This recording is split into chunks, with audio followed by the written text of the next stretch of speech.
Ito na ang mas cute pa sa batang Dalai Lama, I saw the signs.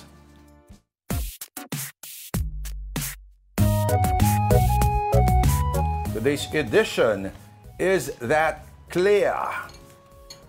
Okay, Anong ibig natin sabihin dyan? alamin natin. Ito mula kay Cesar Carino. The note says, minutes of the meeting.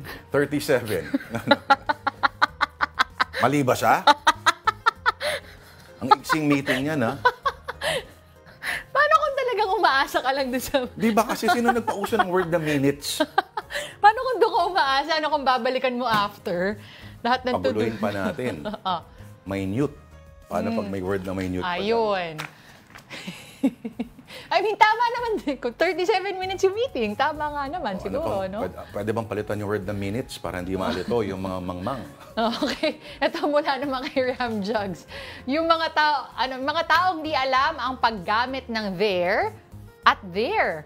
Their sheephead. It's not your problem anymore. May mga It's nali. my problem anymore. Ayun. Okay. Mula pa rin kay Ram Jugs. Trash talk. Ano yan? Nabubulok. Hindi nabubulok at hindi makaintindi. Doon na. Pustahan tayo, yung pinakapuno dyan, yung di makaintindi. Sa totoo lang, ang daming Pinoy na nalilito pa rin dyan. Kasi yung item na hawak mo minsan, meron kang ilang segundo para pag-isipan. Nagdi-decompose nga ba ito? O ano? Plastic, alam ba, pinaka-common. Pero pag mga pagkain, alam nyo naman. Recyclable ba ang plastic o hindi? Of course, recyclable siya. Ano pa ba? Yung common items.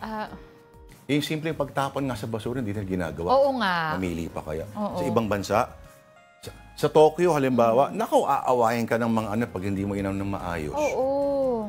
Yung Airbnb, pag nag-Airbnb ka, tapos nakita nila na mali yung segregation mo, baba ng score na bibig. Tsaka yung mga ganito nga nakikita natin usually, di ba, sa mga malls or sa mga buildings. Sa ibang bansa, sa loob ng sariling bahay, may segregation na dapat bago pa ilabas. At magkaiba yung mga jumbo trash bins nila, no? Sa kanilang mga yards, iba-iba na talaga. Nakasegregate Dito kasi, na. ang gagawa para sa iyo niyan, yung mga nangangalakal sa mga bundok ng basura. Si Manny Villar. Hindi, joke lang.